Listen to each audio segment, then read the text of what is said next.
I think most of our land's being bought up by Chinese right now. Well, that's again, I don't ever like to that's a fact, first of all, that there's a lot of land buying by the country of China.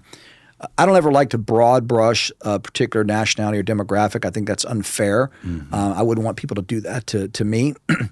But we know China is one of our biggest geopolitical opponents. Yes. Right? They are not looking out for our best interest in any way, shape, or form. 24,000 Chinese were arrested crossing the border last year. We've already exceeded that much. That's spot on. We were actually looking this up before you came in here. I think that was the exact number, right, Steve? Yeah. And I think we've already exceeded 24,000 6 months into this fiscal year. I've been down there on that border. Some of those images we showed earlier down there in Lukeville, been down there where you'd see 20, 30, 40 Chinese nationals.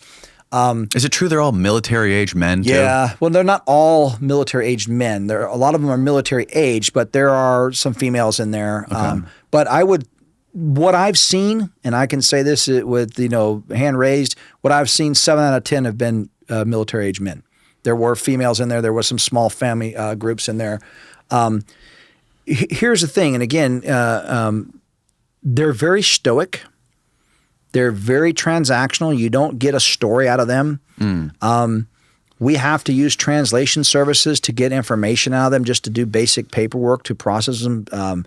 If they do speak English, it's very, very limited, or they're just not sharing it with us. So it's unlike any other country we've dealt with, because sometimes even the ones from former Soviet countries and some of the Middle East countries, they'll talk.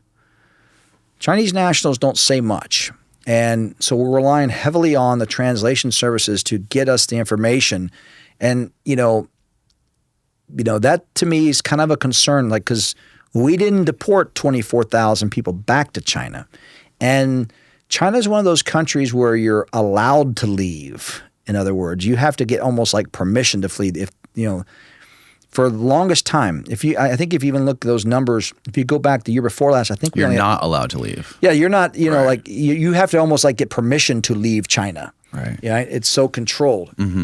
I think if you go back and look at the numbers, I think in 22, maybe 450 Chinese nationals were arrested, and then we went up to 24,000. 450 in 2022. Yeah, I think that was. Can you find that, Steve? Yeah. You may be able to find that in some of the websites, but I think it was such a low number compared, and then we're up to 24,000. I mean, it's like, why? Is it true that some of them, they found a bunch of them that were connected to the PLA, the Chinese military wing? Yeah, they're all related to that. I mean, again, that's one of the things that people don't understand about other countries. We really have it made here. Yeah. These people are all kind of connected and forced to do certain things for their country, right? There's that side. I will tell you that there's a lot of misinformation that goes on out there. It's good story, good headlines. There's a lot of people that will delve into something, but there is a lot more truth than fiction when it comes down to some of these specific countries. I am. Again, I'm not saying every one of them have bad intents, but given all the issues that we're facing around this globe right now. That's one country that I would be concerned with, because I just think if something was to happen, where is their allegiance going to be? Did they really flee China because it's so oppressive and bad? Or, that's another problem. The other thing too, for people to understand, is that Mexico just again resumed. Yeah, there you go. What is that? In 2023 alone, more than 12,000 were arrested at the northern border crossing into the United States illegally. That's 241% increase from just 3,500 arrests in 2022. In 2021, more than 450 Chinese nationals. Yes, I was close. Just so 450. Yeah. I mean, that's just crazy, right? Now they're having Mexico has resumed direct flights from China. So, that's kind of scary. Yeah. Mexico's got a very strong footprint China has a very strong footprint in Mexico, and a lot of leverage and influence within the cartels, and they're mining lithium there, and the cartels are helping protect those lithium mines. There's literal Chinese chemists coming into Mexico, teaching these cartels how to produce fentanyl. what fishing. What China is doing is what we have done forever. They've just followed our.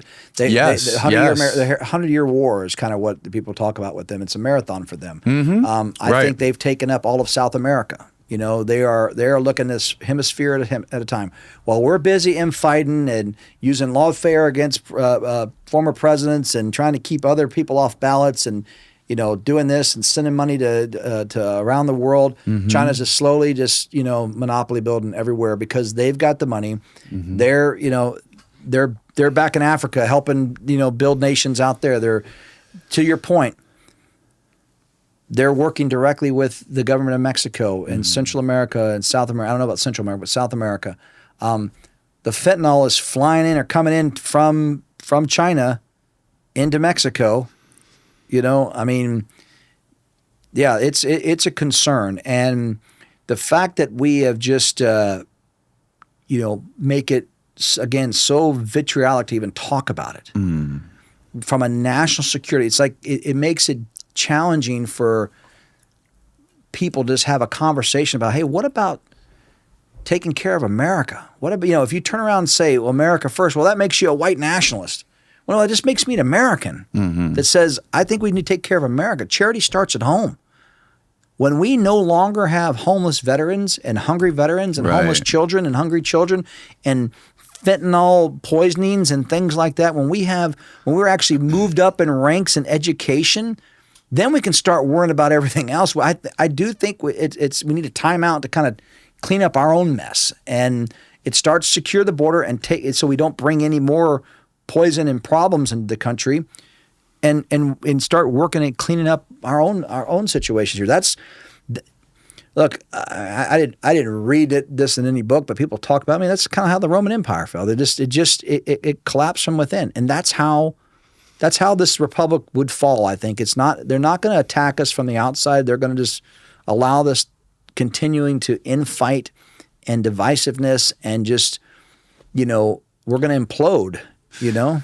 Yeah, it makes me wonder when you see so many foreign nationals coming in from into the southern border, especially like Chinese. So the Chinese are going into Mexico and then coming across the southern border. Yep. Well, according to that, the northern border too, right? Both. So, like, it makes me wonder if there's some like bigger influence behind all this, kind of orchestrating it. Like, is there some sort of plan to overwhelm America's border security system and our welfare system and everything like that, to like force us to rework our policies and to rework our laws and to create this sort of internal chaos? You know, that's always something, you know, you think about too, especially when there's people coming across that are like military age, coming from like Venezuela and China and all these other countries that China has so much influence over. Yeah, so you bring up really, really interesting points, and I think, you know, one of the things I love to talk about is just are these type of thoughts, right, that cause people to pause. Now, I don't have any official knowledge of any of this from my time as a Border Patrol chief, but as a career law enforcement, these are the type of things, like you are a planner. You know, it's the reason why, like, our military does 50-year planning. Who thinks about 50 years ahead of now? But the military does. You know, so I have heard in various circles, both in the media and a lot of our politicians, especially a lot of the progressives, talk about how the Constitution is an outdated document. It needs to be so. That's kind of where your comments and your thoughts start making sense. If we can, you know, implode the system, if we can break the immigration system by overwhelming it, and somebody can come in and say, all right, well, this just isn't working. We've got 20 million at least illegal aliens that have been in this country for the last few years. We just need to give them an amnesty, and then we need to rewrite it. We need to have this more open policy.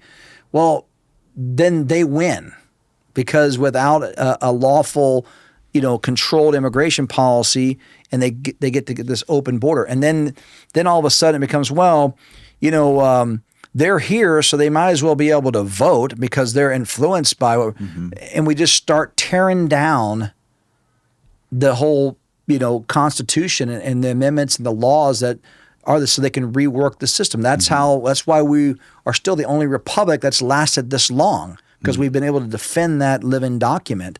And we've got rules to add amendments. Just none of the states have ever come together to make any amendments in any recent years.